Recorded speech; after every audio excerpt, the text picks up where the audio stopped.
para çevirme. 2 numara. İkinci maddemiz İnternet. yer yön. Arkadaşlar 5. maddemiz sağlık. Ve son maddemiz alışveriş ve Pazarlık. aynen öyle. Herkese merhabalar arkadaşlar.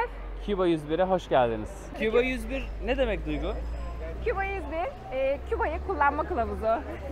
Küba'da hayatta kalma kılavuzu diyebiliriz. Evet, biz buraya geldiğimiz günden beri bir sürü şey keşfettik. Böyle bizi şaşırtan şeyler oldu, değişik uygulamalar oldu. Türkiye'de veya normal bir Avrupa şehrinde görmediğimiz farklı uygulamalar oldu. Onlarla ilgili bazı ilginç bilgiler paylaşmak istiyoruz. Ve eğer bir gün Küba'ya yolunuz düşerse bu bilgilerin çok işinize yarayacağına eminim. Hemen şimdi birinci bilgiyle başlayalım. Para çevirmek. Para çevirme. Nasıl yapacağınızı, nerede yapacağınızı bilmezseniz çok düşük değerlerde çevirebiliyorsunuz elinizdeki dövizi. Herkesin aklına gelen şey bir döviz bürosu bulayım. Döviz bürosunda paramı çevireyim, onu harcayayım. Oysa ki burada bu kötü bir fikir. Çünkü burada normal devletin resmi kurumlarında çevirmeye kalktığınızda 1 euroya 25 peso veriyorlar. Ama sokakta herhangi birinden, bu arada sokakta burada herkes yürüyen döviz bürosu, öyle düşünebilirsiniz. Ve insanlar sizin turist olduğunuzu bir şekilde anlıyor. Hemen yanınıza yaklaşıyor ve şu kelimeyi kullanıyor. Sihirli kelime. Cambio. Cambio. Duygu para çevirmek için bir eve girdi.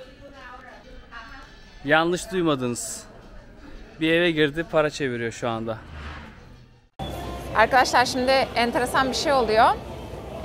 Arkada İlker şu anda para çeviriyor. Nasıl oluyor derseniz, şu anda bankamatikten peso çekiyor birisi ve 1 euroya 95 peso denk gelecek şekilde İlker'e buradan para çevirmesi yapacak. Sokaktaki kur ve devletteki kur diye bahsettiğimiz şey bu.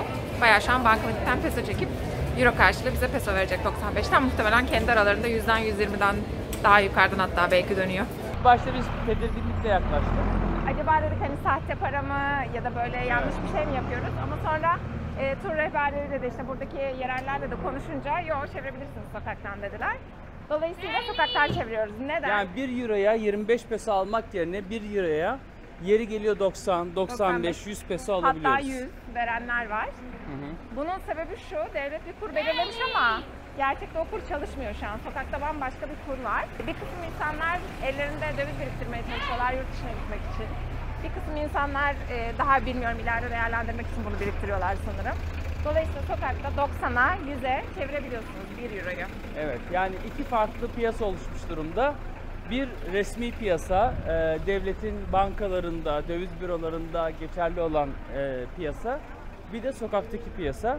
Zaten sokaktaki restoranlar, hediyelik eşya satanlar falan herkes kendisini bu farklı kura göre ayarlamış durumda. O yüzden Euro'yu resmi kurdan bozdurmak dezavantajlı. O yüzden ne yapıyoruz arkadaşlar? Küba'ya eğer gelirseniz bir gün Cambio diye gelen varsa sokakta değiştiriyoruz ve yani bugünün 2022'nin kuru itibariyle 90'dan aşağıya değiştirmiyoruz. 1 euro 90 peso. 2 numara. İkinci maddemiz İnternet. Öncelikle şunu söylemekte fayda var. Turkcell burada hiçbir şekilde çalışmıyor. Arama bile yapamıyorsunuz. Hani parası neyse vereyim, arama yapayım, internetini açayım, kullanayım deseniz bile olmuyor. O yüzden seçenek 1, buradaki sim kartlarından birini almanız lazım. Ama buradaki sim kartlarını aldığınızda da hem içine internet yüklemesi yapmanız lazım, çok ucuz değil. Hem de o gidip bir yerde... Konfigürasyonun prosedürü bayağı zor. Yani sim kartı alacaksınız, onunla ilgili işte kayıt yapacaksınız. Sıra bekleyeceksiniz. O yetmeyecek, içine ayrıca data satın alacaksınız falan, bayağı komplike yani burada. Biz de onunla uğraşmak istemedik. Bu arada 2018'den beri mobilde yani telefonlarında insanların interneti var. Onu söylemekte de fayda var. Yani o internetin de çok müthiş olduğunu sanmıyorum. Sonuçta 3 senedir sokakta internet var telefonlarda. Dolayısıyla biz bir başka yol olan kart satın almayı tercih ettik. Kart nedir?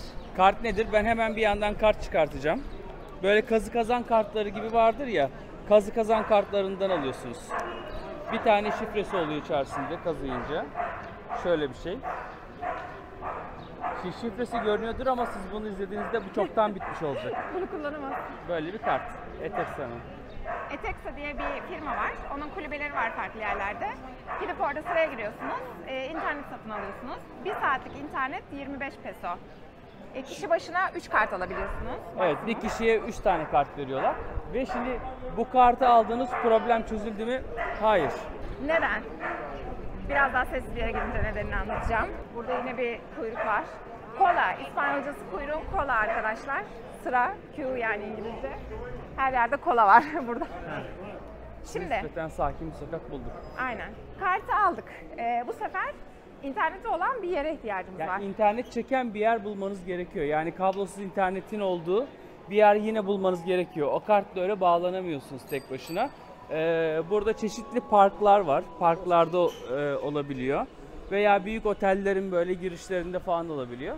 Onların internetine bağlanıyorsunuz.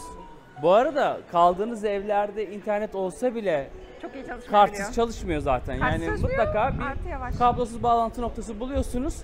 Oraya girdikten sonra sizi bir login ekranına atıyor. Elinizdeki karttaki şifreyi giriyorsunuz. O şekilde kullanabiliyorsunuz ve orada işte o süre işliyor falan.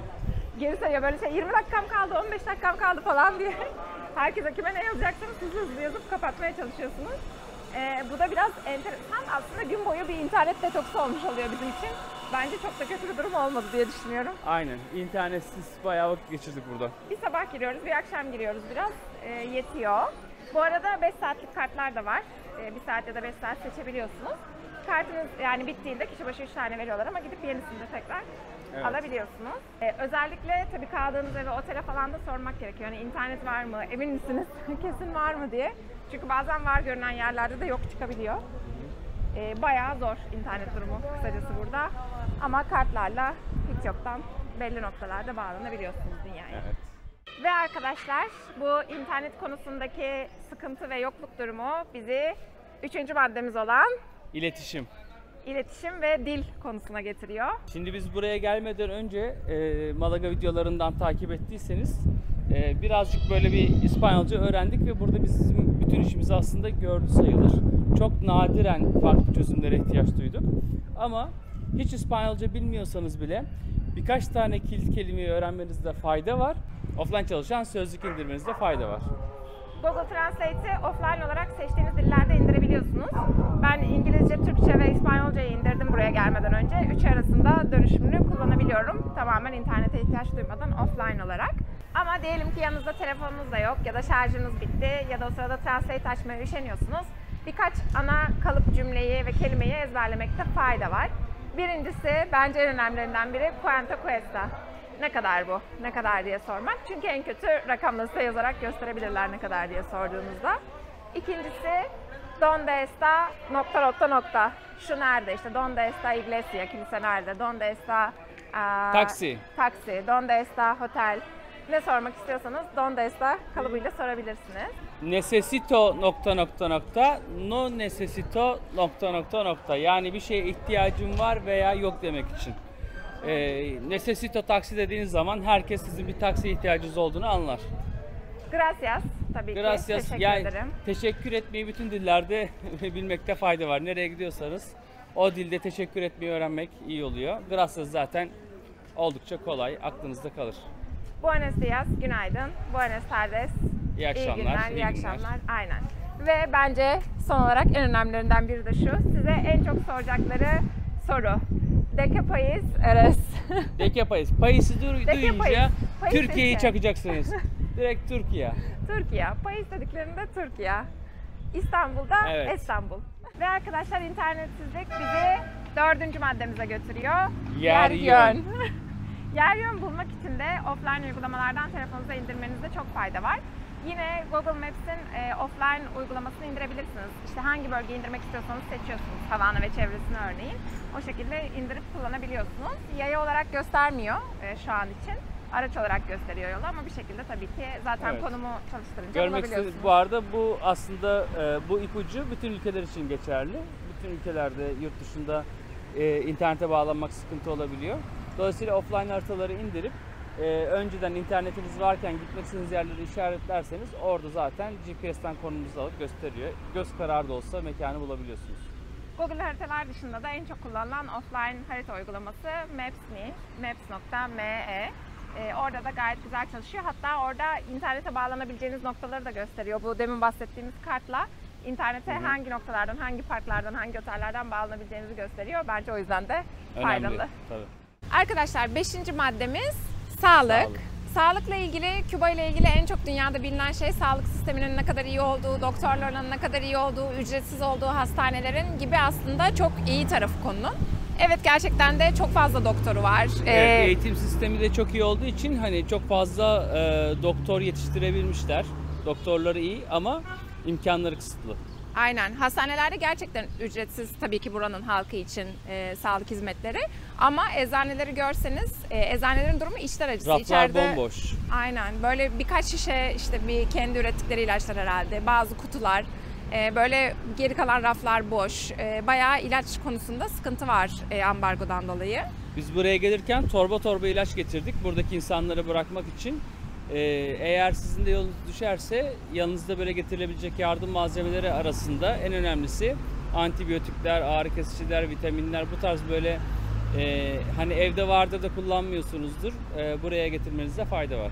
Aynen, yani açıkçası şöyle düşünerek de getirdim ben onları. Hani burada siz de hastalandığınızda herhangi bir ilaca böyle herhangi bir Avrupa ülkesindeki gibi hadi eczaneye gideyim bir ağrı kesici alayım deme ihtimaliniz yok. Evet. O yüzden de hani yanımızda İlacınızla getirdik geliyorsunuz. bol bol. Evet, kullanmazsak da kullanmadıklarımızı burada bir doktora ya da işte bir eczaneye, bir hastaneye teslim edip kullanılmasını sağlamak mantıklı bir fikir. Onun haricinde sinekler. Sinek, evet, sivrisinek çok fazla olabiliyor bazı bölgelerde. Sivrisinek ilacı bu hem prize takılanlardan hem de vücuda sürülenlerden bence getirmek mutlaka gerekli. Burada hiç görmedim Evet. satıldığını. Hani Ve bu euro ile alışveriş yapılan mağazalarda da görmedim. Görmedik. Ve sağlık sigortası. Şimdi sağlık sigortanız varsa bile, yani uluslararası böyle uzun süreli kapsamlı falan sağlık sigortanız olsa bile mutlaka Küba'yı kapsadığından emin olun. Küba'yı kapsamıyorsa Küba'yı kapsayanından bir tane daha yaptırın. Biz mesela çok seyahat ettiğimiz için bir yıllık dünya sağlık sigortamız vardı. Nasıl olsa bütün ülkeler dahil diye düşünmüştük ama meğer Küba, işte Evet. Suriye, Irak gibi bazı ülkeler dahil değilmiş. O yüzden ayrı bir sağlık sigortası yaptırmamız gerekti. Bunda not düşmekte fayda var. 6. maddemiz prizler. Şimdi burada arkadaşlar Küba'da Amerikan uçlu diye geçiyor sanıyorum. Yassı böyle iki metal yassı dişli prizler var. Bizimkilerden 110 farklı. voltluk böyle ince ikili böyle. O yüzden buraya yol düşenlerin mutlaka yanında dönüştürücü bulunması gerekiyor. Bizim prizlerimizin uçları Arpa buradakilere standartı uymuyor. olan, evet, bizimkiler uymuyor buraya. O yüzden adaptör ya da dönüştürücü diye işte Türkiye'deki teknoloji mağazalarında sorsanız zaten söylerler. Amerikan prizlerine göre dönüştürücü gerekiyor. Çünkü böyle hani biraz daha böyle iyi durumda olan evlerde ya da otellerde bulunabiliyor ama onda da mesela diyelim ki 5 tane priz varsa odada ya da evde bir tanesini hani öyle değiştirmiş oluyorlar. Aynı anda birkaç şeyi şarja takmak istediğinizde yine ihtiyacınız olacaktır. O yüzden priz dönüştürücü önemli. 7. ve son maddemiz alışveriş ve Pazarlık. aynen öyle. Bunun için de çok güzel bir yer bulduk bunu anlatmak için. Burada bir böyle hediyelik eşya pazarı gibi güzel bir yer bulduk. Kendimize de bir şeyler alıyoruz. Mesela biz şimdi bir tişört ve çanta aldık arkadaşlar. Çantayı gösterelim. Bu ikisine önce 800'er pesodan 1600 peso dedi. Ama biz pazarlıkla ikisini toplam 1100 pesoya aldık. Dolayısıyla altın kural burada. Her ne alırsanız alın mutlaka pazarlık yapın ve bizim Türkiye'deki pazarlık anlayışımız gibi değil. Atıyorum biri size 1000 dediyse siz 500 deyin, 600'de falan anlaşırsınız muhtemelen. Hani 1000 diyene 900 demeyin. Bilin ki bayağı bir pay koyuyorlar. O yüzden pazarlık çok önemli. Evet. Küba 101 videomuzun burada sonuna geldik. Umarım hem genel kültür olarak hem de bir gün buraya yolunuz düşerse faydalı olur. Diğer Küba videolarımızı da izlemeyi unutmayın. Evet, mesela şimdi 102 videomuz da olabilir. Biraz daha böyle derinlemesine bir şeyler anlattığımız. Ona da bakın derim. Aynen. Bekleyin daha doğrusu. Diğer Küba videolarında ve diğer dünyanın bütün ülkelerinde görüşmek üzere. Görüşürüz. Hoşçakalın.